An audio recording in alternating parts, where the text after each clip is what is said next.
Good evening, all. Welcome to the Eureka Conservative Podcast on another windy and wet day in Melbourne. Just as soon as we thought we got some good weather around the place, we don't. It's a bit breezy, bit wet, not cold. It's a bit balmy actually in Melbourne, so that's a bit of a surprise. I'll just check my air. Good, so that's all working. I'll just babble on for 5 minutes while we hopefully get a few more viewers on board, give everyone a chance to catch up. Coming from the downstairs office today because I've had an extremely busy day with work. I'm fortunate enough, this is how I can do the podcast, that I can work from home. There he is, my boy JJ. He's down, as always, sitting in the background. My co-host, saying g'day. Hello, mate. He's always got to snick his nose in somewhere. Usually, actually, podcast is one of the best things because he usually just sits down at my feet and doesn't annoy me. So haven't had time to get upstairs in my main podcast office. So today, got the flag down though. Come on, where did you get? He usually sits at my feet, so I've got to get him settled before I start down here, which is one of the reasons I go upstairs, because his couch up there, he loves his couch, so he'll just sit on it. So otherwise, he's annoying me at my feet. So been pretty busy, and to put all my stuff up, I've got to carry it upstairs, set up there, then come down. Tonight, I've still got a bunch of work to do, so I'll do it from downstairs. That way I don't have to back and forth up and down the stairs, taking my laptop and all that sort of thing. I prefer upstairs. It's a much better arrangement. But anyway, as long as we can talk and go on, that is all that counts. So welcome everyone again to the Eureka Podcast. Just with me again. Like I said last week, I've already written out to DM'd a whole bunch of people about coming on the podcast. And I hope after the events of the last few weeks, I shouldn't even say the last few weeks. It seems like a long time. The last week, especially with the Charlie Kirk assassination, that more people on the centre right and the conservative side of things will find a way to get into. Let me just check. I'm sorry. I'm trying to do two things at once. So I'm just going to send a message if I can. Top chat. I don't want to learn more. I hate. Oh my God. Show chat.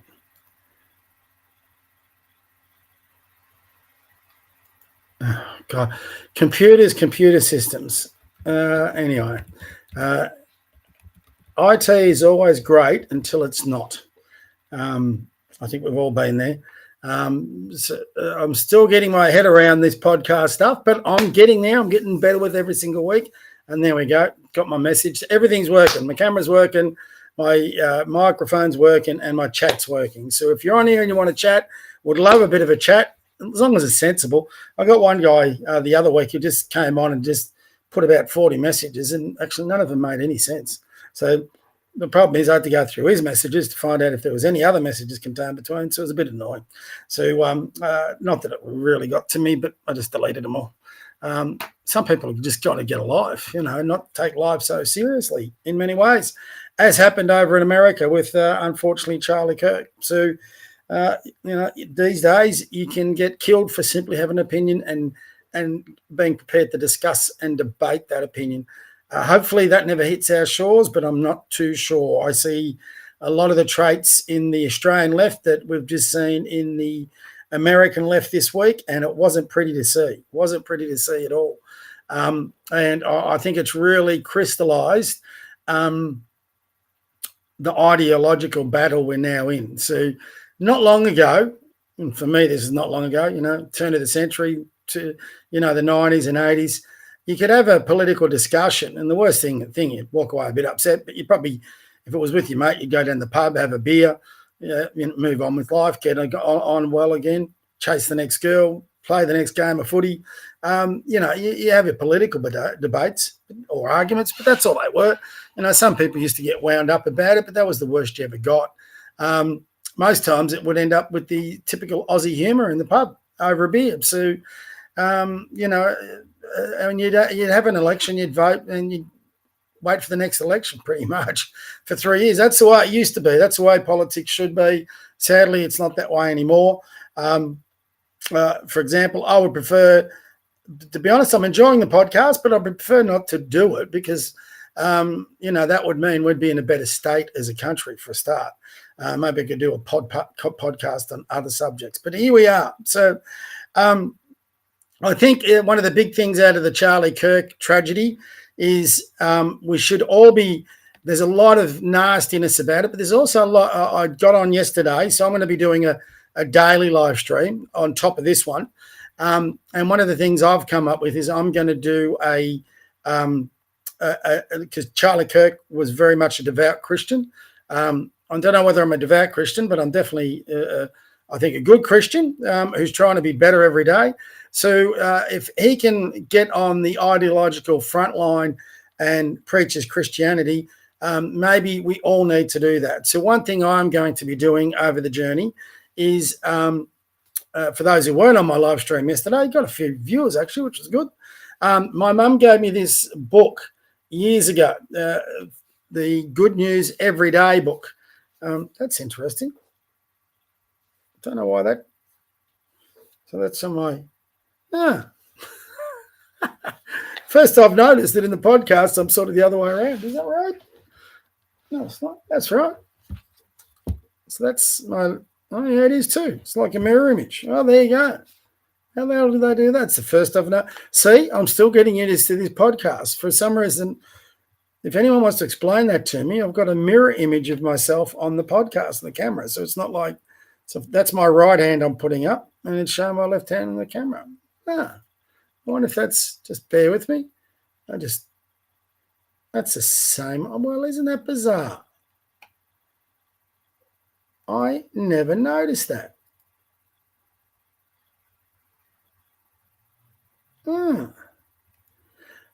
Well, there you go. You learn something every day. I don't know whether there's a button or whatever. That's interesting. I didn't realize your podcast would get done by that. I knew on your phone sometimes it does. Didn't realize off your laptop camera it did. So, well, there you go. It has only taken me about 12 episodes to figure that out. So anyway, back to my book, Good News Every Day. My mum gave this to me many years ago when I was in my 20s. And I never really picked it up much. Mum was very much a devout Catholic. Like she prayed every day for us. She was into her rosary. She went to church every day. She went to church twice on Sundays. Very much a devout Catholic. And, we must have annoyed the absolute crap out of her, to be honest, me and my brother, because all we were motivated about was sport. Typical Aussie kids, all we want to do was play footy, cricket, tennis, go out with the mates, do all that. The last thing we wanted to be doing was going to church. So, when I got older as a teenager, so probably about 15, 16, I did put it to Mum is, why do you do this? Why do you force us to go to church? And her answer was really, enlightening. She said, look, I know you don't like going, but I'm making it go to church because I want to give you a Christian education. So when you need it, you have the information, you know where to go when you need it. And I just found that really enlightening, and it was really valuable to me because in my later 20s, I did need it. And that's when I really started reading the Bible myself and coming to terms with my own Christianity. So nowhere near as good as my mum, but, I'm trying to do my best. I could be doing better. I think I'll be asking for a lot of forgiveness at my end of my days. But, I make an attempt. So I think that's all of us can ask. There's no way I don't think I could be like Charlie Kirk. Maybe I should be trying to be more like that, which is what I'm trying to do with this next bit. So Charlie Kirk was an amazing man, only 31. And what he did, he's basically changed the world. And a lot of people go on about, well, why has God taken Charlie Kirk? Why has God done this? Well, if you look at the results across the globe, what we're seeing on social media and all the vigils and the prayers and the gatherings, and his funeral is going to be enormous. You can just see it's galvanizing the center right and the Christian right in America. Taking and this sounds harsh, but in taking one of his servants, one of his greatest servants, is God forcing the rest of us? And this is only a theory. This is all they can ever be, because we'll never know until we're dead. But is he forcing the rest of us to take a more serious look at the way Charlie lived and served God, and inspiring the rest of us to do the same thing, and to address what can only be described this week as the demonic side of the radical left, the left, far left? I don't think there's a lot of difference. Now, I do think there's good people on the left side. I've been watching a few of them, but the vast majority of them on the left, they're just insane. Sorry, it's gotten worse and worse over the years. And we, on the right, a lot of us, especially the sensible right, sit back and we, like Charlie Kirk did, extend an arm, and I think we've across the table, across the aisle, and they try to find common ground. But I think we've seen this week, that's probably nearly impossible. I just don't know that there's common ground there to find. So anyway, so watching all these tributes to Charlie Kirk instead of all the nonsense. I mean, his Christianity, his faith to his wife, his dedication to his wife and family, his dedication to his faith, all those sorts of things in his country was inspiring. But the thing that really stood out was his faith.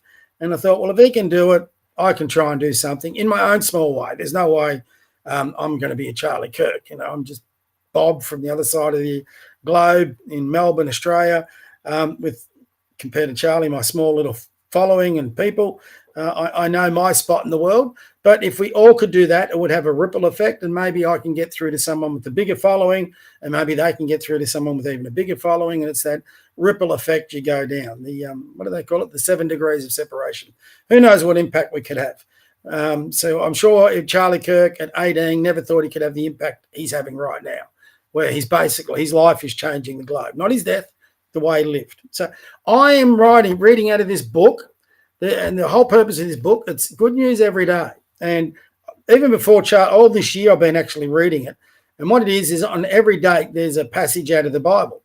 And you don't have to be a Christian. I mean, you can be an atheist. I mean, you can even probably be Jewish or Islamic, because, in this last passage yesterday, they talked about the God of Abraham. So Islam, Judaism, and Christianity all believe in Abraham. Just like they all believe in Jesus, whether he's the savior or whether he's a prophet. So, everyone can get something out of this. And I think if nothing else, it makes you reflect. So bear with me. I'm going to read the passage here for September 16th, which is obviously today. And these passages are about life under God's sovereignty and care. And this is from Isaiah 42, 1-9. If you don't like evangelistic sort of stuff, this won't take long. So the Lord's servant, God not only created the world, he cares about what happens in it. Here in a prophecy, he plans to bring peace and justice through his servant. Pretty appropriate. The Lord says, here is my servant whom I'm strength. I'll try that again. The Lord says, here is my servant whom I strengthen, the one I have chosen, with whom I am pleased. I have filled him with my spirit, and he will bring justice to every nation. He will not shout or raise his voice or make loud speeches in the streets. He will not break off a bent reed or put out a flickering lamp. He will bring lasting justice to all. He will not lose hope or courage. He will establish justice on the earth. Distant lands eagerly wait for his teaching. God created the heavens and stretched them out. He fashioned the earth and all that lives there. He gave life and breath to all of its people. And now the Lord God says to his servant, I, the Lord, have called you and given you power to see that justice is done on earth. Through you I will make a covenant with all peoples. Through you I will bring light to the nations. You will open the eyes of the blind and set free those who sit in dark prisons. I alone am the Lord your God. No other God may share my glory. I will not let idols share my praise. The things I predicted have come true. Now I tell you of new things even before they begin to happen. Now, I haven't read that until just now. So, but how appropriate is this is something I found actually in these quotations, or these, what do they call them, extracts from the Bible. Some of them are really appropriate. And now you can read that extract and apply that to a whole bunch of things. So, for example, if you read that, the first assumption he's talking about Jesus Christ. But a lot of the stuff that's come out of that, you can also apply to Charlie Kirk's life and what we're going through right now. So, it may or may not help, but I think it does. I think there was a bit in that whoops, just in my laptop, that could apply to Charlie Kirk. So anyway, time to get on with what we normally get on with on the Eureka Conservative, and that's some policy announcement. So bear with me while I share my screen. Coming up, Education Part 1. And today I've decided to go on about education. Let's make sure that's up on my screen. There it is. So I think we can all agree, especially on the centre right, that we need educational reform. We've just had our Premier Jacinta Allen over there making all sorts of agreement where the Chinese Communist Party can have some input into the education of our youth over here. And 2 words to say that, pig's ass. We've got to be fighting that back again. Australian kids should be getting taught about Australian culture, Australian history, Australian values and Australian beliefs, and they just don't correspond with Chinese ones at the moment. So, there's no way we should be having those influences. On top of that, before that, we've had the radical left infest our institutions, whether they're primary schools, secondary schools, TAFEs, universities. One of the big things out of the Charlie Kirk assassination is this kid was apparently a normal kid, the one who shot him, until he went to university, and then he got radicalised. If you go, and I did a bit of work at Melbourne Uni for basketball, and you've only got to go through there to understand how that could happen. Everywhere you walk around in that university grounds, and I've seen this at other universities as well, you'll have the socialist groups, the Socialist Alliance and the Communists and all that. They've got all their little flyers plastered up on poles about meetings, and, it's an embrace of free speech, supposedly. But if you went on that campus with an Australian flag draped in it with a MAGA red hat, what would happen to you? We all know what would happen to you. So our education, the other part, like today, we've got all the climate change scare tactics again from Albo and Chris, what's his name, Bowen. And they're trying to scare the crap out of people to buying into their climate change.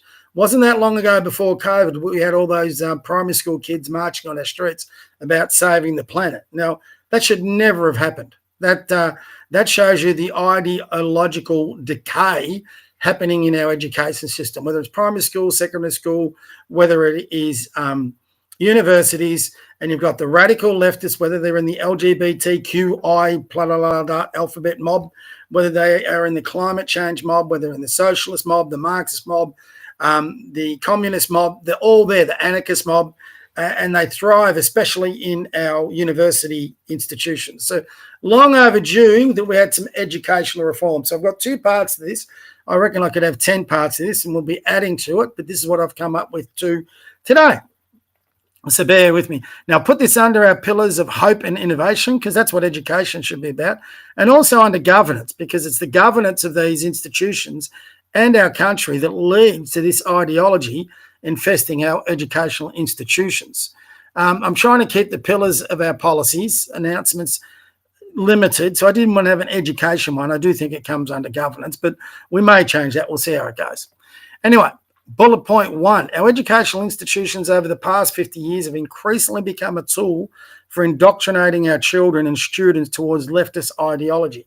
I say over 50 years because I reckon you can draw a parallel from this, probably even as far back as the 60s, but mainly in the 70s when they had those massive, I've got the hiccups going again, those massive marches against the Vietnam War. So it was nowhere near as bad as what it is now, but that's where I think it really started. And you had Whitlam get elected, and he had a few communists within his ranks. And, that's where the Marxist communist element within Australia started to try to branch out, and have done so ever since. We need to remove all politics, left, right, middle, from all our educational institutions, outside specific courses that individuals can choose or choose not to join. So, for example, if you want to get a degree in politics, God knows why, well, obviously you can enroll in a course at university for that. If you're doing a class at school that is covering our responsibility as citizens, and that is teaching kids about the way our constitution structured, our parliament's constructed, the responsibility of every citizen towards voting, and understand how that goes, okay, then that can be going in. What I am talking about when I say politics, I'm talking about allowing political ideology to invade the classroom or the lecture room or whatever it is and get in the brains of our kids and try and swing them over to one ideology over the other. So I think that is the politics we've got to remove. And all our education systems, there should be only one flag, and that's our national one. And that would be the one allowed to be displayed at all educational properties. No demographics. That should be. Oh God. Every time I read through this, I get my spelling sorted. So last week I had to fix all my spelling about National Guard, which I've done. I'm going to have to do the same here. So no, and I had the spell check on. So but off is not an incorrect spelling, just my grammar. No demographics or ideologies would be allowed preference over any other. So we've just had an agreement today by Jacinta Allen to open up a whole bunch of spaces for visiting Chinese students. Why? Why are we educating the students of a country who is antagonistic towards us politically and militarily, and who we could find ourselves at war with in the next decade, or if not earlier? When we're in Australia, why should any, we've just seen all our politicians kissing the butt of the Indian community. Why is any ideology be given preference? For example, when I was at Melbourne University, you walk in there and you have LGBT ideology all over the place. Now, I don't think we should be bullying everyone. I don't think there should be anything like that. But we don't need the ideology shoved down our throats. The only ideology, only culture we should be pushing in our universities, our schools, private schools, public schools, is the Australian culture that covers every single Australian citizen. So that's what we're going to from there. A return to educational priorities that will enhance intelligence, something we desperately need, innovation, something we desperately need, and productivity for Australia and its citizens. That's really a key ingredient to what our education should be all about. A lot of the culture stuff can be taught by parents, can be obtained through, engaging on social media or other forms of discourse, discussion, and debate. It shouldn't be a part of the educational system. All educators would need to sign a commitment to not bring politics into a classroom or a lecture room or anything like that. And legislation would be introduced to make a breach of that commitment a crime. What's the old FO saying? Any educator who breaches this commitment would be instantly dismissed and charged. There has to be a responsibility, and then there has to be accountability if you breach that responsibility. And we're not getting that now. You're supposed to be having a level playing field in the education system. You're not supposed to be indoctrinating certain students or even staff, but it goes on. If you've worked amongst primary schools, secondary schools, or universities, and I've done all three, you see it. It's there. It's all over the place. So we've got to get it out of our institutions. So we get back on with what's important. Teaching our kids to be smart, teaching our kids how to start a business, teaching our kids how to come up with new and wonderful ideas that can bring manufacturing and engineering back into this country, and how we can increase the productivity of our working community so we can all thrive in this country. Instead, we're all caught up in the culture wars. The teaching of Australian history and achievements would be a priority across all levels of education. Now, let me be clear here. Yes, there would be Indigenous education on that, but we are emphasising Australian history. Australia was not a nation until 1901. Australia wasn't called Australia, referenced Australia, until it was settled by the British back with the First Fleet. That has been sadly taken out of our educational, I don't know what they call it, curriculum, that's what they call it. So it needs to be put back in there. And every kid should have a thorough understanding, for example, of what the Anzac did, what the convicts did to overcome being placed on the other side of the globe to build colonies over here, what the free settlers did, what the gold miners did, what the Eureka Stockade was all about. What our parents went through, or grandparents went through, or my grandparents through, my parents, maybe your grandparents went through in the Great Depression, what they went through in World War II, Korea, which one of our Australians individually have achieved great things, whether it's in the political stage, whether it's in the educational sphere, the scientific sphere. How many have went on to achieve great things in business? Our kids should be getting that Australian culture and understanding what Australian culture and history is all about. Whereas right now, the only one we get shoved down our throats every day is the Indigenous culture. I think we all know that. So I'm just going to stop sharing that for now. Next one. What if actually, sorry, bear with me. Just want to check something. Yeah, don't do that. I'm always finding out. Just share the next one. Sorry, get part 2 up. The more I wrote today, the more I could have added to it. So any organisations not involved with legitimate educational outcomes would be banned from educational properties and facilities. For example, Communist, Marxist, Social Alliance, even the, I don't know what you call them these days. There's so many labels.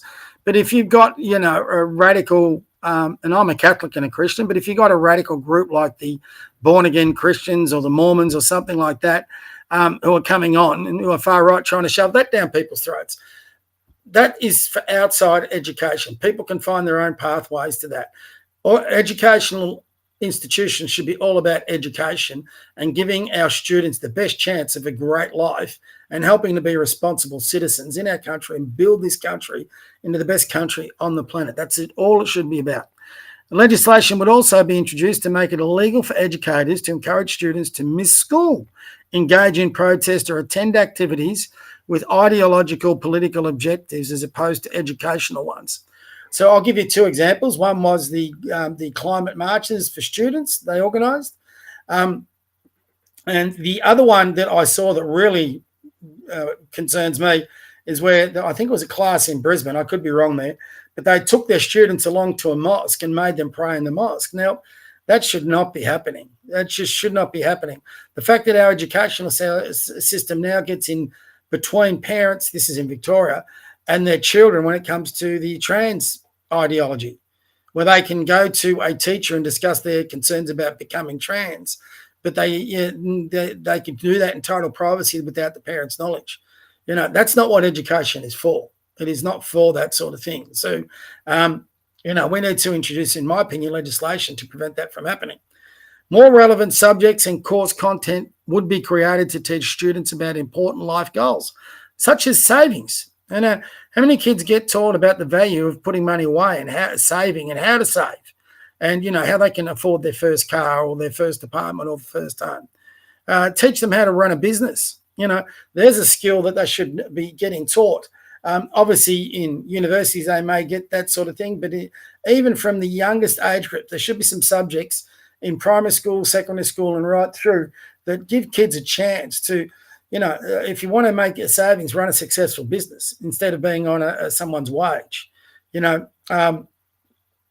them how they can build up savings to own a property. A lot of kids now, a lot of the younger generations complain they can't buy a property. Do they actually know the realities of owning a property and that you actually don't even need to? You can happily spend your life renting, but the problem we have is we don't have enough rental properties. So it's a totally different subject. But, there's got to be a bunch of things that we can be teaching our kids that can help them when they finish school and they go into, the work environment. And, once you're in the work environment, you're in the savings environment, how they're going to save and put money away from retirement. And, these are things that are not taught. How Bitcoin, for example, should be taught at schools. They should be able to leave schools understanding how they can make wealth. Oh, excuse me again, which never happened back in my day. And it should be one of the key ingredients of an education.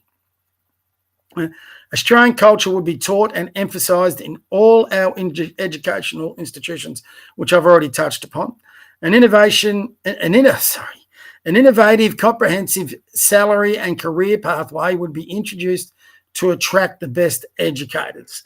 Now, the bottom line is a lot of our educators, our teachers, they're the dregs. I mean, you talk to them and their first preference going into university wasn't to be a teacher. It was to be something else, but, their marks didn't get in there, so they just had to put up with teaching. We've got to turn that around. We've got to get our best and brightest to try and teach and mould our best and brightest, and we've got to give them a pathway to a career. Too many people in the education system It's like any bureaucracy. They get there and they stay there forever and they don't get moved on. There's got to be better pathways for our educators to attract the best people. Public funds provided to private schools. And here's my bugbear with private schools, and I've worked in a couple. Now, a lot of the funds that go in there, they go into magnificent facilities, but a lot of these facilities are all based around athletics and sport. So we got to get some guarantee that public funds provided to private schools would only be delivered where educational results are prioritised over athletic and ideological ones. Make sure it's money for education and nothing else. Public funds would only be given to private schools that embrace and teach Australian culture, beliefs, values, and way of life. If you go to a lot of these, they'll have their 3 flags up. They'll have all the LGBT stuff.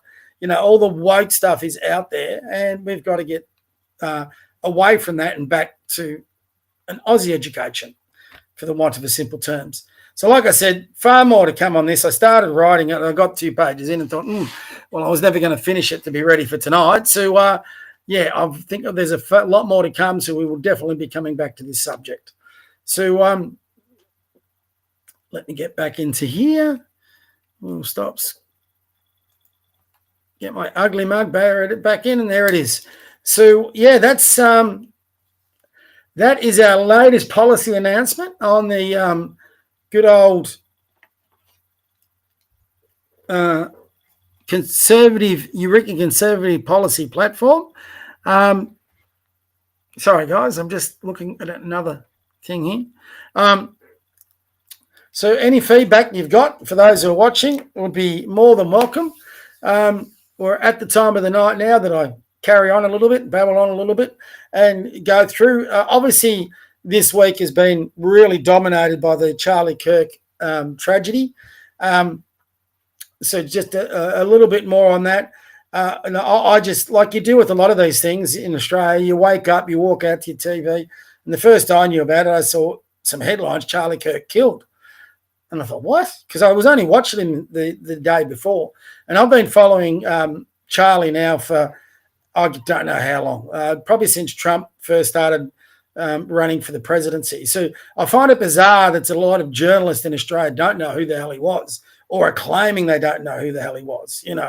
If you followed any sort of American politics, which most Australian journalists do, you would know Charlie Kirk and his influence on the country, because they're all consumed with Trump. So if you're following Trump, you've got to know who Kirk is. So how the hell they don't know who Charlie Kirk is beyond me. But they try to claim they don't. But I've been following him for a long time, always impressed by him.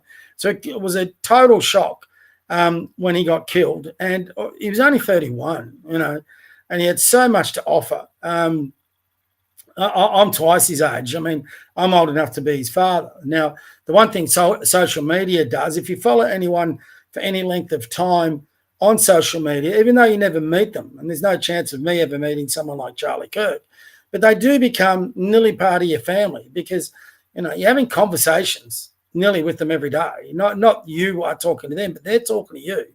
And what you're doing in your own head, you're either agreeing or disagreeing with them. You're coming up with your own thoughts on certain areas. And, they do become a part of your life. And that's part of where we are these days. Everyone would have someone they're following on social media. If you're big into X like I am, you would definitely be sorry, just adjust that, guys. You would definitely be having conversations with all sorts of people who you follow or they follow you. And, I've got to know a bunch of people on X that I have daily conversations with, even though I've never met them, never seen them, wouldn't know what part of Australia or the continent or the globe they live on, but you do get to know them and have these conversations with them. So when something like that happens, the way Charlie got killed, I think it can have as big as impact on us on this side of the globe as it can have on even his family members. And you've seen that. I think it's been amazing to listen to and watch. You see, I don't know who watched JD Vance's speech today. He was sitting in for Charlie on the podcast. He conducted it from the White House. It was so powerful. And the words that JD Vance came out with at the end, I think a lot of us on the right are feeling, and that was about how we get on with the left. Are we capable of getting on with them? And until they sort of come around and they can accept people as being human beings, and that we all have our own opinions, we all have our own different thinking, we all are liable to have our own values and belief, and that's a key part of living in any democracy. Then there's probably no working with them. They're too ostracized from everybody else. And some of the things that I've watched this week, some of the responses, they've been nothing short of demonic. There was one woman there wishing that Erica, his wife, and kids would also get killed. I mean, what sort of human brain thinks that way? I mean, I've got some friends on the left. I would never wish them any harms. In fact, I've got some really good friends on the left, people I would call best friends. And we never talk politics. We always have a bit of a chuckle about it before we talk, or someone raises it and we go, oh, don't go there, we'll go arguing. But, we can share a drink, we can go out for dinner, we can do all sorts of things. My brothers and sisters, I've got 9 of them. I would say the vast majority of them lean left as opposed to right. There's no way I'm going to wish any death on my brothers and sisters. So it's just insane. It's insane we've got to this point. And that is not. They try and say, this is about both houses, especially in America, but even in Australia. Or they justify the killing of a man for having an opinion. Now, I can tell you one thing. Charlie Kirk is no Nazi. He's no fascist. He's no bigot. He's a Christian, and he's a Christian nationalist, and he lives his Christianity. And when you live your Christianity, you don't believe in things like DEI. You don't believe in the LGBTQ stuff, the trans stuff. And the way they label him and then they clip, it's like mainstream media. This is where social media has got as bad as what mainstream media used to be. A lot of people on, whether they're influencers or podcasters, whatever, they clip a video to justify their argument. Now, that's straight out of the mainstream media's playbook, and then they put it up. So, for example, Kirk made comments about both the DEI and civil rights movement, and they put clips of it to portray him as a racist. But when you listen to the whole thing in context, he's not a racist. He's the furthest thing from a racist. He has firm views on the trans ideology about a man pretending to be a woman to get into women's change rooms and thing. Now, for that, he's called a bigot. In any other generation, he would be called just normal common sense. So he gets labelled all these things, and then they use that hatred. They build this hatred to justify killing him. It's insane. It's insane. All we can do is pray for his soul. We can pray for his family and kids and those affected by it. And we can pray that his life is so powerful that it does start to change things, not just in America, but across the globe, here in Australia, all over the place. So, and you saw a bit of that in England, for example, with the big march. I thought that was fantastic. You compare their march in England to the ones we're having over here, it is chalk and cheese. I'll come back to that in a minute. But Tommy Robinson, what a trooper. It is interesting listening to the ones who label him and clip him. I know there's a few people that are big on Nigel Farage and reform. I'm not one of them. The fact that he demonises and has regularly demonised Tommy Robinson, that Tommy Robinson was a man who was prepared to go to prison for his beliefs and to defend the innocent in England. For that, he deserves all our respect. And the fact that Farage can't extend that to him, I don't think it speaks well and makes me not trust him. So, I hope England get their proverbial together. I'm not too sure that Nigel Farage is going to be that answer. He strikes me a bit. I hate to say this is a Scott Morrison. I think he'll say and do anything to get elected, but I think you're going to see a different person once he is elected. Hope I'm wrong. I really hope I'm wrong. I hope, if he gets elected, I hope he proves us all that he is a legend of the centre-right causes. But we'll see. Talking of marches, I watched on the weekend the march in Sydney, the speeches, and I watched the march in Brisbane. I think it was yesterday, the speeches, and I got to say, you don't want to be critical of people having a crack, right? All right, but if you're going to have a crack, do it right. These marches are doing more harm than good. I watched the guy Tricky or whatever his name is. Tricky, is it Tricky or Tricy? Someone can correct me on that. But young guy, And all he wanted to talk about was Palestine and Israel and his hatred of Israel. I mean, people weren't going for that. That's had plenty of airplay.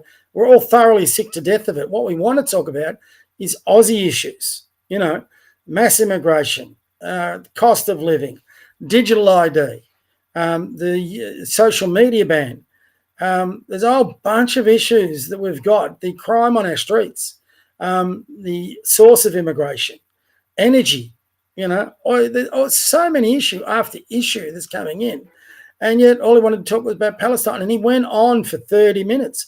At least in some of the other rallies, they gave everyone about 2 minutes and I forget. But no, this guy went on and on. It was a total waste of time. And people, the video I saw, were yelling at him and walking off. If I'd been there, I would have done the same thing. But what it does do is it breaks down the trust of people to go along to the next march. And I'll go through a tweet in a minute. But there's so many now different organisations on the centre-right organising their marches, which is all in response to that Palestinian march across the bridge. It's so typical of the Australian right in Australia that no one can trust each other. They've all got to go their own way. They've all got to do their own thing. They've all got to get their own different messages out. The first march was about the NSN and the neo-Nazis. Now, people deny that, but the main organiser of those marches, she is definitely a Nazi sympathiser. She had them front and centre in that march. She had them front and centre at the talking. What's her name? Beck Freedom. And I heard her on several spaces where she's a white nationalist. She wants the white Australia policy brought back. That much is clear. I mean, I don't know why they try and deny it when, if you get on their spaces, they just come out and say it. I'd rather they do that. I'll go about what Andrew Hastie said in a minute. Let us know who you are. And then we had the Sydney one. The Sydney one, oh my God. I was watching the Sydney one. I was listening, I was interested to see what the speakers had to say. I was interested to see because I've been critical of them. I was hoping I was wrong. I wasn't. The Sydney one was 3 years back in a time machine. We're back in the COVID days. Yeah, we all want to see some justice for COVID, but I want to start talking about some other things. I don't want to be. We had so much talk about COVID. We've passed that period of our history. Yeah, do we have to start talking about remedies for that we don't get there again? Yeah, but I don't need someone screaming at me with all their conspiracy theories. The world's flat. We're governed by a company. We're not governed by a constitution. If you want to believe in that, fine. Social media is there for that. These were marches, and they were publicised as marches about corrupt government, about multiculturalism or not multicultural, though it should be, but mass immigration and something else.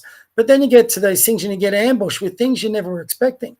They had one speaker in Sydney that was talking about your inner feelings and how we had to overcome them and not let the worst of us out so we could get some unity between us and the other side. And I'm listening to and go, this lady's off with the fairies, I was waiting for her to bring her little bells and whistles and things, about some plant god or some rubbish. It was just utter nonsense. And I'm going, people aren't coming for this. They're not going to cop it. And so now what they've done is it's diluted the message that could have been put out there. And now we've got another 4 or 5 marches all coming out. And we've got the lady from Reignite Democracy, Monica. Well, she's got to do her own thing as usual. I've got no doubt she'll have a bunch of products there to sell along with it. It takes away all the credibility of it. And so I don't think they'll get a lot of response now in their next few months, especially down here in Melbourne. I just don't see it. And I think that's a real pity. It's a pity. I'll tell you the other pity is it's a pity that and I don't know why they're scared of this. If I was a leader of the Liberal Party, I'd be trying to talk to the organisers and get along. But I know they'd get a bunch of political flack from the media, but, they've got to do something. At the moment, the media is not helping them. So get along to one of these marches and talk to people. Fight for what you think it is. People will respect you for that. Yes, you're going to get tainted as marching with the Nazis. Everyone does. But if a guy like, say, Brad Batten or an Andrew Hastie or someone like these actually went along to speak to people they want to represent, to speak to people they want to govern, to listen to people they want to govern, they might get a surprise on how much support they get for doing that, because that's exactly what Australians are screaming out for. Do you understand what we're about? This is why I've done these podcasts and bringing these policies. I will put $1,000 nearly with you for most people on the centre right for the people they want to attract to vote for them, a lot of our policies will resonate with the people that they want to get to vote. So I'm writing a letter tomorrow. I've been a bit inundated with work, so I'm writing a letter tomorrow. Yes, I will be able to write a letter tomorrow. Just had a text come through saying the workout for tomorrow is cancelled. So that'll be going out to every Liberal MP in federal parliament. It will be going out to every candidate that stood at this year's federal election. And it'll be a pretty blunt message for what they need to do. So anyway, you compare our marches and how disorganised they are to the Tommy Robinson march. There's just no comparison. And it's sad we can't get something like that. And maybe we've got to come up with something more original. So Tommy Robinson organised these marches. Our people have got to organise their marches. The POMs, which I thought was fantastic, did the Raise the Flag movement. Now guess what? We're doing the Raise the Flag movement. Is there anything we can come up with that's just more original? I tell you, if I was stealing anything as a politician, I would steal the Trump rallies. I would, if I was, whoever it is, let's say it's Susan Ley. I don't think Susan Ley would do a good. I tell you who will do a great job. Andrew Hastie has to become the leader of the opposition. Jacinta Price has to become the deputy leader, and they need to go city to city and do the Trump type rallies.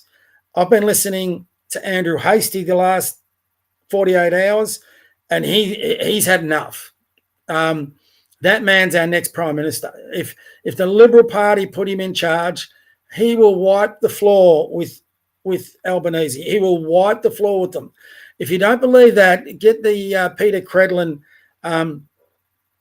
episode yesterday where she interviewed Hastie, and Hastie was talking about Western values, Christian values, and one of the apostles that went, I think it was one of the apostles that went to Rome. It was amazing. What he was saying was amazing. It was so good, so powerful, so passionate. And then, he, as he said, he stuck his colours to the mast over net zero and climate change, and he's just let rip. He's thrown down the gauntlet to Susan Ley. Well, he's go with net zero, sack me. I know what I'm saying is I'll get sacked. How good is it to have a politician? The last time this happened was when Abbott stood up to Turnbull and became leader. And look how quickly things turned around for Abbott. Within 6 years, he was in the lodge. You know, I think it would happen quicker because people are salivating for someone to lead an opposition to Albo and his ALP lot. We don't have an opposition. We have a Labor-light excuse calling themselves an opposition. Hastie was totally different. Hastie's had enough. You can see, and I think he's signalling to every Conservative within the LNP, get behind me. Let's change this. And I hope they swing behind him. We've got to start writing to every Liberal LNP member and say, get behind Hastie. I'm doing exactly that tomorrow. And I hope a bunch of you will follow my lead. So spread the word on that. I'll go. I don't know what I haven't had. Usually what I do is when I go through X, I bookmark all my posts from that week. But what I haven't been doing is I haven't been removing them. So when I get into my bookmark folder, it's got a whole bunch of stuff from like 2 months ago. So it's a bit confusing. I was trying to do it before. I don't know whether I got through enough. So I hope I've got Andrew Hastie's comments. I'll have him sort of in the thing later on. But he's been awesome. He's the answer. I've got no doubt now he's the man. And, you know, young man, family, would attract the ladies because he's handsome. You know, call me a bigot if you like, but that's just fact. You know, if you've got a handsome man leading you, the ladies will follow. You know, so he's got a young family. He served in the military. He presents well. He speaks well. I love his passion. I love his ideas. He's exactly what this country needs. And because he's young, he could lead this country for 20 years. So we need to get behind him. Put aside your differences with the Liberal Party. My recommendation, we don't have time to go any longer with splitting the centre-right vote. We've got to, in Victoria especially, we've got to get behind Brad Batten. He said some stupid things. He annoys me at times, but there's some stuff he's done that is actually also very good. But we don't have time anymore. Time's run out. The only government, only political party in Victoria that can get rid of this ALP government is the LNP, the Liberals and Nationals. So you either get behind them or we have another 4 years of Jacinta Allen and the ALP. So there's an old saying, the worst Conservative government, the worst Liberal government is always better than the very best ALP government. And my God, isn't that true? So in Victoria, we got to stop playing these stupid games where we're at 8 judges' throat on the centre right, and we've got to rally behind the party that will remove the ALP. That's where it's got to go. So sorry to all my friends and there's some great people I respect in the Libertarian Party. They know that. Tim Quilty, Jordan Ditloff, especially David Limbrick. I have so much time for those men. And I hope they can get through, but we've got to get the Liberals up. And I know they won't agree with that. I get that. I get their ideology, but for me, it's more important about saving Victoria than anything else. And like I said, time's up. It's less than 12. It's just on 12 months before the next election. And we've got it, unless something emerges, and it would have to emerge quickly, we've got one option. It's the ALP or it's the LNP. Stop voting for the miners. Stop voting for the independents. Stop voting for these random idiots, like the legalised cabinets party or whatever the stupid, the animal justice party. Stop voting for those idiots. Stop voting for the Greens. If you want this state to change, if you want the country to change, you got to go with the option that will bring change. And like it or not, the LNP is it. And anyone who's followed me for any length of time will realise that I'm no fan of a lot of what the LNP stands for. But we've got to fight to change. And I was wondering this week, all those who've left the Liberal Party, if all of them could find a way to become members again and start actually becoming a force within nominating candidates. And Alex Antic, who I greatly respect, argues this. I mean, what sort of difference would that have made to the LNP over the last 10 years? So, do you realise yesterday was the 10th anniversary of Tony Abbott's election win to become Prime Minister? 10 years, it seems like 40, but only 10 years ago and by, and the amount of things that have happened in that time. Biggest mistake the Liberals ever did was knifing that man. Worst thing that could ever happen for this country. So anyway, like I say, I always do. I babble on enough. I haven't got any chats here yet. I'll just check my YouTube page. We're going to get to the fun bit. I've got some funny things if I can find them to show you. I'm going to get to the fun bit of my bookmarks.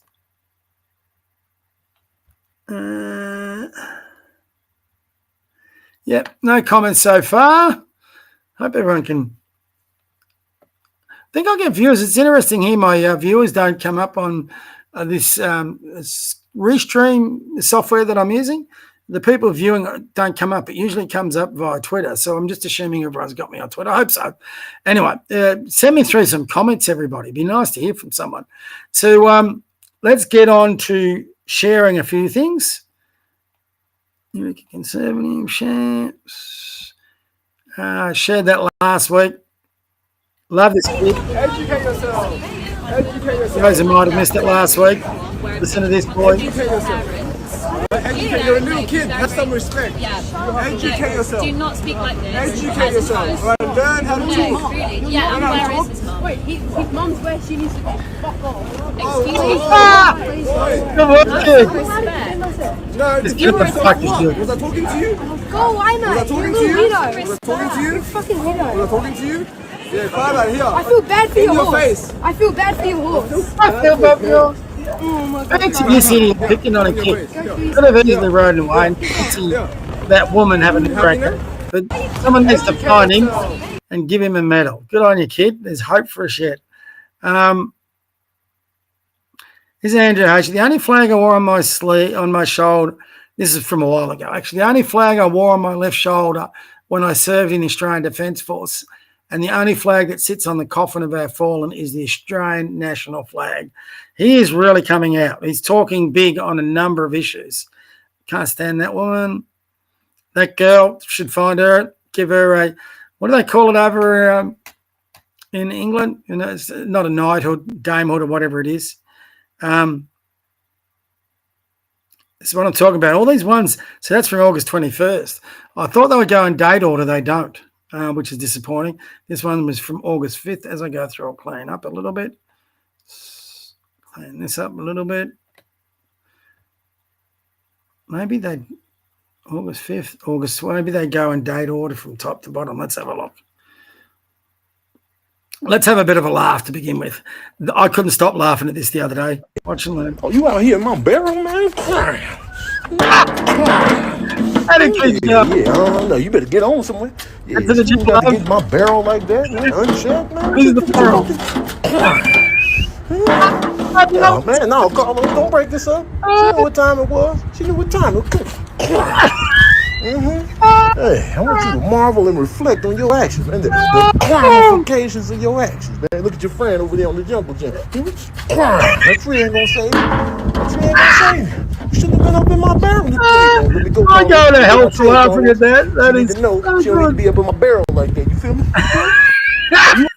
I had to watch that about 10 times. It gives me a laugh now. If you like animals, I love animals. As you can tell, I can see one flaw in Carlito's. it's pretty good. But a Lesnar who's fading away. Brock Lesnar is fading away. Going to put the finishing touches on this match. Someone get FEMA on the phone. I think we're going to qualify out of this disaster. Straight up the ring.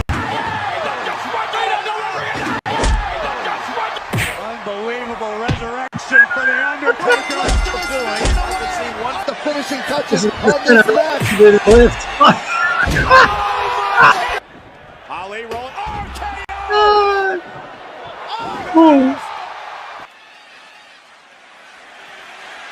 Oh my God! You gotta be kidding me! Oh, did he do it? Did he get it? Ali rolling. Roman Reigns. RKO by Orton. Is he going to deliver? Sweet. The Claymore kick from the and right. Name is John Cena. When we put these things together, I know people have got their critics at TikTok, but some of the TikTok videos are great. That's our idiot prime minister. That's from a while ago. That's from a while ago. I'm just trying to find something that I saved this week. I might not have anything. July. Oh, there we go. No, I don't. I'll go into not my notifications. Well, maybe I should go to my notifications. Maybe not. Bear with me, guys. I'll go back home and I'll go into close to the 10th hour. I don't usually get too wound up about these things, but yeah, 10 grand's good. Hopefully this week we'll get there. Here we go. Listen to this from Andrew Hasty.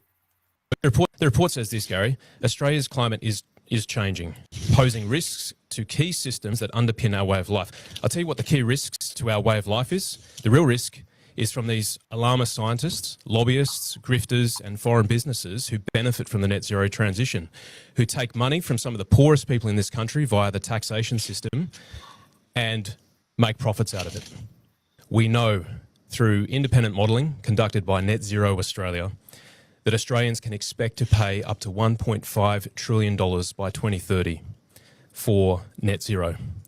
And that's going to be extracted, the cost of that is going to be extracted from Australian families, households, businesses and industry. So we need to be honest about this. And if the Prime Minister really took this report seriously, the first order of business would have been him picking up the phone to Prime Minister Modi of India, President Xi of China, and President Donald Trump of the United States. Hell yes. Because those three countries comprise more than 50% of the world's emissions. And he would have said, fellas, we need to take action. You need to take action. We only produce 1.1% of the world's emissions, but you guys comprise more than 50%. What are you doing to reduce climate change? Point. He would have said to Prime Minister Modi and President Xi, stop the economic development, stop the economic growth, no more electricity, no more sanitisation, no more lifting your people out of poverty. But he didn't. Did the Prime Minister pick up the phone to the Rio bosses, to the Fortescue bosses, to the BHP bosses, to the Woodside bosses up at Karratha and Port Hedland and said, fellas, or men and ladies, no more exports of coal, gas and iron ore. Did he do those things? No, he didn't. So this is great hypocrisy here, Gary.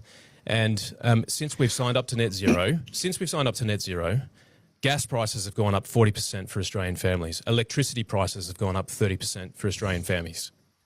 And all the while we keep exporting coal, gas and other minerals. I mean, the hypocrisy is breathtaking. Authorised by Andrew Hastie, Liberal Party Mandurah. Love it. How good is that? Wouldn't you love to see him on a debate with Elbow? And that is a total smackdown of Susan Lane, Malcolm Turnbull and Scott Morrison. Exactly what we need as a leader of the Liberal Party. This is the tweet I was showing you. So these all should have been in my other bookmark. But anyway, this is from the Melbourne Freddie rally. Now, the guy does this is a legitimately good guy. I was on one of the spaces with him and he had all the neo-Nazis jump on there and he really pushed back really hard. So he's got my respect for that. I haven't seen enough of their march from last weekend, but it didn't look good. And I just think his frustration comes out in this. So you might be wondering what's with all the new names and brands in the freedom and nationalist movements. I don't even know that these guys know what they are, to be honest. So you've got the March for Australia. So they've got a march on 19th of October. Save Australia. They've got a march on 15th of November. Australia Unites, unknown next event. Put Australia First, 29th of November. Is this confusing? Yes, it is. Welcome to the freedom movement. It's in its fully decentralised form. Multiple competing events and organisers are a good thing for everyone. More events, more variety, more resilience of disruption. I don't know I'd agree with that. Different messaging styles to appeal to a wider range of people. I definitely don't agree with that. As always, we sport unity to the maximum extent between all organisers on the right. But this is well past the point of unity as we knew it in previous years. The bridges are burnt. The bridge builders have tried to repair them, and now we are getting burnt too. Our bridges are no longer wanted by anyone involved. Support the events and teams that you agree with, and if you don't agree, that's fine. Start your own event. The Australian Freedom Rally are launching the next save, blah, blah, blah, blah. So I think that's pretty sad. It's sad for people like him who put in so much work and time, obviously. But, you know, here's my point of view on all these marches. You don't need to march to be a patriot. I'll make this argument until, you know, I'm dead and buried. The way you live your day life is being a patriot. For example, I at my work, I support a bunch of kids in junior sport. To help those bunch of kids, I write free articles for local businesses, and they're invited if they want to contribute something back to the sport, they can. Each week, I'm doing 32 free articles for businesses in Malvern and Mentone at the moment. Is that being a patriot where you're supporting kids in sport and also supporting local businesses? And on top of that, I provide articles for local churches and I will be doing for sporting clubs this week. So I'm helping my community. That in my book is being a patriot. Doing what I'm doing here by running your own podcast is an act of patriotism. Writing an article or for a newspaper or sending a letter to your MP, that is an act of patriotism. The volunteers that help out on polling booths, that is another act of patriotism. It doesn't have to be about a march. So, or even organising events. The fact is, people are too lazy to get to events. I organised an event 2 weeks ago. No one turned up. So there's different ways of having patriotism. So I do agree a little bit with that. Is this ridiculous thing? So this is Ben Carroll, Deputy Premier. Victoria is Australia's education state. This is interesting. The hypocrisy is on the first two lines. Victoria is Australia's education state. We welcome international students. Okay. Can someone please explain to me how that is not hypocritical?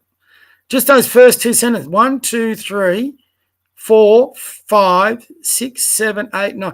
His first 9 words, he's a total hypocrite. How can you be Australia's education state if you welcome international students? You know, they're not just a number. They are an essential part of Victoria's community. Well, if they're international students, they're not a part of our community. They're a part of an overseas community. They're visiting this community to take spots away from Australian kids. You know, so how are they essential? If they weren't there, hopefully other Australian kids would be there and they would be supporting local businesses. Is that the argument they would make? You know, they rent places, do all this, but we're selling ourselves out. Great initiative by Jacinta Allen in cementing this historic education working group. There are over 290 million students in China and 19 million teachers working across half a million schools. Just as we encourage students to be lifelong learners, governments must also practice lifelong learning, from learning best practices to identifying opportunities for future collaboration. Much to gain from this education working group. Really? So we're going to be getting the Chinese Communist Party educational indoctrination shoved down our kids' throats. I don't see that there's a lot there, which is what I replied to on the thing. There she is again, going on about they just love selling us out. I mean, it's bizarre. This is a classic. Good on you, Matt. Alex Hawke, he's having an event and he's charging $650 a ticket. I put in my post on the reply, which I think is very valid. Anybody who buys a ticket just proves a fool and his money is soon parted. A very good old saying. Candace Owen, I'm not even going to comment on her. What have we got here? JD Vance. I think this is brilliant. I think everyone all goes for 9 minutes. I'll repost this. Worth a listen. Owen Stroy, I'm not a fan. Candace, not a fan. This young man also, it's worth a listen. Just listen. This is about Charlie Kirk and the slurs of racism. Okay, first up, was Charlie Kirk racist or was he pushing hate when he said the Civil Rights Act was a mistake? Now, I in fact watched several videos, I'm talking several, just to see if everything he said was consistent, if he switched up every now and then, and he didn't. And this is what he said. He said every single time that he agrees on the intent of the Civil Rights Act. He said it numerous times that he supports what it initially was supposed to be intended for. And there's plenty of clips of him agreeing with the intent, but if you don't believe me, here's a clip. Yeah, so it most certainly wasn't a mistake. Well, of course it was a mistake. The way it was written, the intent was not, though. Which was obviously the end of racial segregation and the ban of racial discrimination in the workplace. But he said because of the gray areas and the loopholes in the Civil Rights Act, because that was not the only thing, now in 2025, people are pretty much weaponizing the Civil Rights Act to push certain agendas. And that's where he said, yes, it was a mistake. He agrees with the intentions of the Civil Rights Act. But the problem is in 2025, it's not used for its intentions anymore. Now the law is just discrimination in general. They abuse that. They exploit the gray area part of the Civil Rights Act. It's no longer prioritizing racial discrimination and racial segregation. Now it's, oh, if you offended me, if I feel discriminated, you have a civil rights lawsuit on your desk. I identify as a woman. If you don't accept me, that's discrimination. You have a civil rights lawsuit on your desk. I'm gay. If you don't accept me, that's discrimination. You have a civil rights lawsuit on your desk. These people are abusing the gray area of the Civil Rights Act instead of using what it was intended for, which was racial discrimination, racial segregation. So ironically, Charlie Kirk was actually pushing for people to understand that he just wants the Civil Rights Act to be used for its actual purpose and its primary purpose, which is to eliminate racial injustice such as racial segregation and racial discrimination in the workplace. Wow. So after all of that, was Charlie Kirk pushing racism or was he pushing hate? No. Somebody did their homework. Thank you. I really appreciate you. Very interesting how a young man like that can dig through all that. Like you said, he did his homework and find out what's true and not true. This guy's thoughts here, again, on racism. You just got, this is the problem with the media. And I'll repost all these. This is the problem with the media in that, they don't think we can look onto the internet on an X or whatever platform you're on and find out what really is the truth as opposed to the way they try and paint the truth. As Tommy Robinson said at their march in England, we are the media now, not the media. So very true. You want to see how insane this is a long one, 18 minutes, worth a look, how insane the radical left are in America. Just check that one out.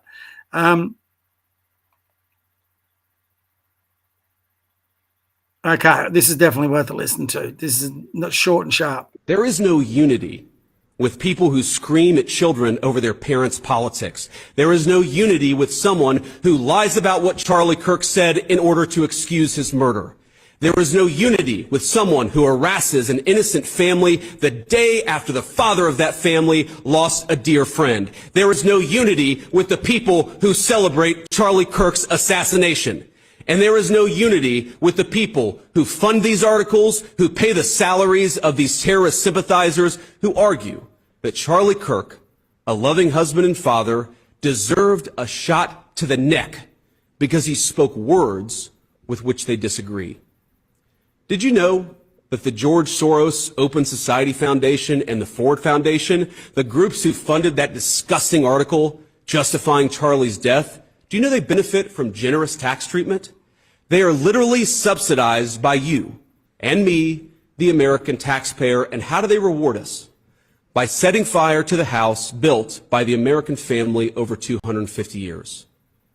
I am desperate for our country to be united in condemnation of the actions and the ideas that killed my friend. I want it so badly that I will tell you a difficult truth.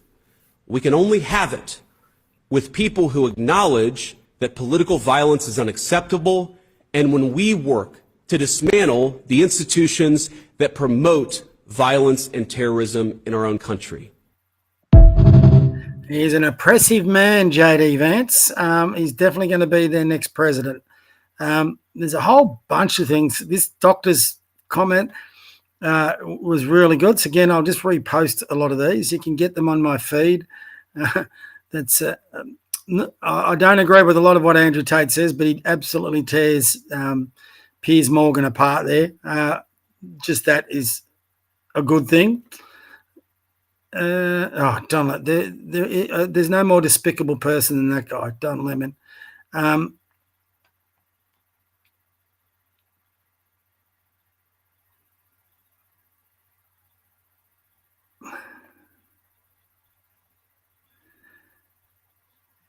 I'd said that net zero policy is a straitjacket for our economy and our country, and I believe that. Yep, he's definitely got to become leader of the Liberal Party.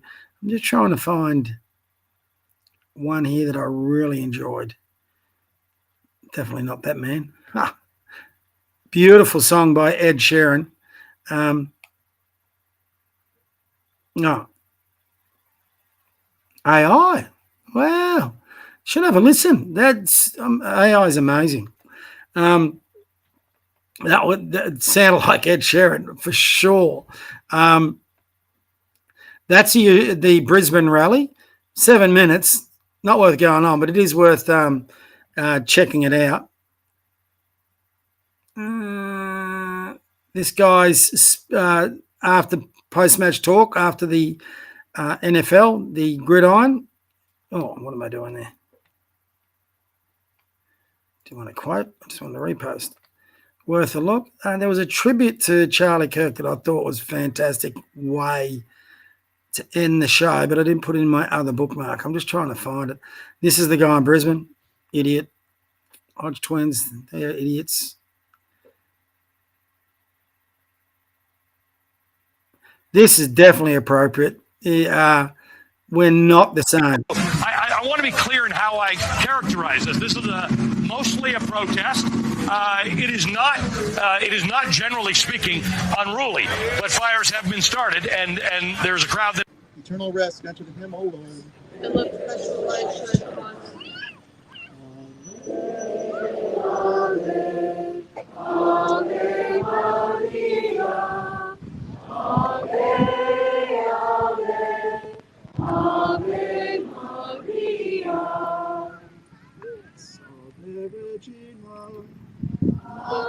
I won't show you all of that, but it's it's a great point. Like after George Floyd's death, if you remember the months and months, if not years, that we had to go through all the BLM riots and rubbish, you compare the violence after that to what has happened after Charlie Kirk's death. There's no comparison. Anyway, maybe I won't be able to find it. Might have to share this one with you next week, guys. Isn't it interesting how all the radical leftists have a ring in their nose? I mean, what's that for? I mean, I've never understand piercings too much, to be honest with you. Piercings nor tats, but I really can't understand, one, a ring in your nose or a stud in your tongue. I mean, Really? I just don't get it. Weird. Oh,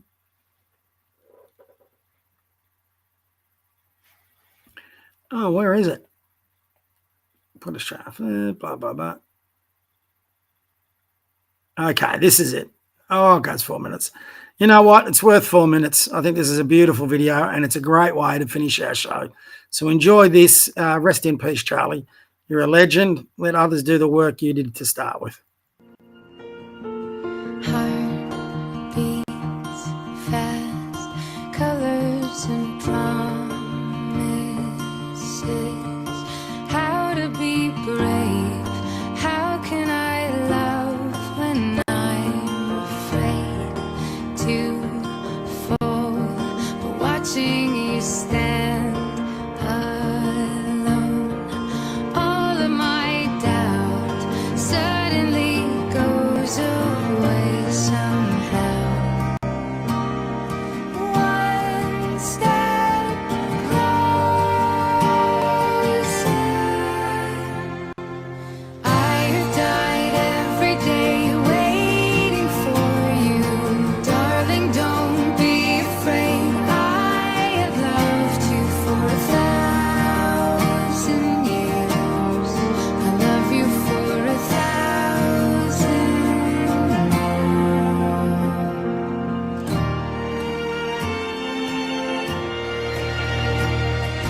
Time stands still.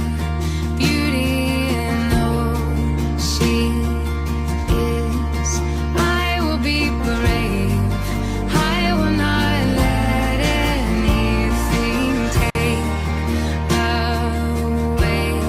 Standing in front of me, every breath, every hour has come to this. One step closer. I have died every day waiting for you. Darling, don't be afraid. I have loved you for 1,000 years. I love you for 1,000 more. And all along I believed I would find you. Time has brought your heart to me. I have loved you for 1,000 years. I love you for 1,000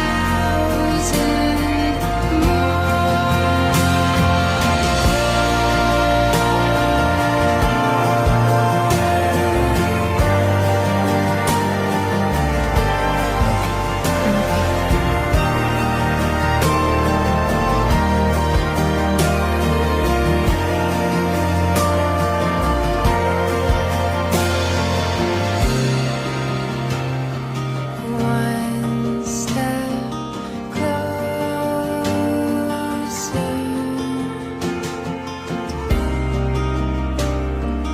One step closer.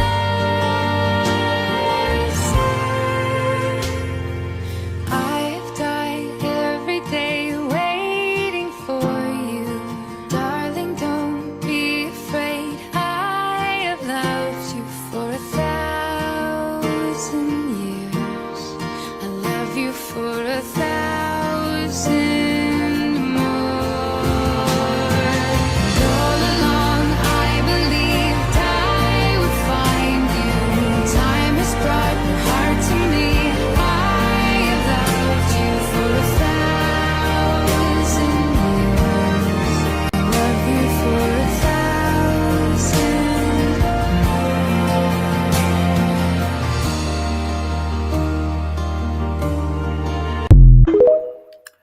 That was an amazing tribute. So I'll just get rid of this.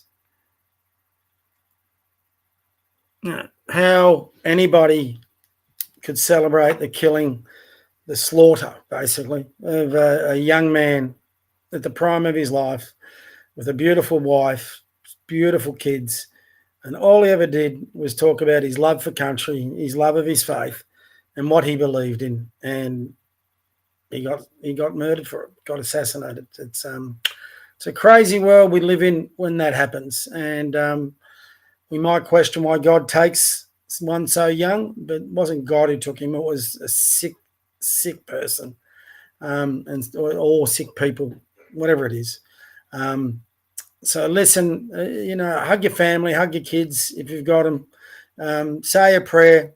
Like I said, I think last week or over the weekend, honor Charlie. You don't have to be a Christian, but go to church, say a prayer, light a candle, honor his life, honor his sacrifice. You don't get many people. Well, we won't see another one. Definitely, I won't see another one like him in my lifetime. So just tragic, all around, just tragic. But my mum also, I started this book with my mum and this thing. She used to have a great saying, from bad things, good things grow. So from evil, miracles grow. And let's hope that from this really bad thing, this evil thing, that a really good miracle does grow. And Charlie Kirk was the best of us Christian conservatives, and we can all only aspire to be like him. And that's something I'll certainly try and do with whatever time I've got left on this podcast or whatever, or my writings. And I'll certainly be having Charlie Kirk. I'm like I said before, I'm twice his age, but he was more of a mentor than me, than most people my age, my parents, whatever. Maybe not my mum. No, actually, that's a bit unfair. Not my parents, but he certainly was a mentor. And to someone my age, that's amazing considering his age. So all I can say to everybody who watches, I know I don't have a huge following, but for those who do watch, spread the word. Get some more people on this. God bless you. Keep you safe. Enjoy your family. If you've got kids, hug them a bit closer. If you've got pets like mine, hug them a bit closer. Embrace life every single day, because sadly, as Charlie found out, you just don't know when it's going to end. So we've all got to take that lesson alone, if nothing else out of it. So I'll be back next week. I'll be putting some stuff. If you keep an eye on me and you follow me on X every day, I'll be reading. This is my tribute to Charlie Kirk, a passage out of that book from the Bible. And, if you just want to listen to that and a few rambling thoughts from an old fella, follow me on the X, and we'll have a bigger episode of the Eureka Conservative. This is where we announce our policy. This is where we get conservatism back. And hopefully we are on the verge of getting a true conservative leader back in charge of an opposition party that will actually be in opposition. So let's get my advice to everyone, get behind Andrew Hastie. The man's gone out of a limb. We've got to get behind him. And I'll be doing that tomorrow. All right. Good night. God bless.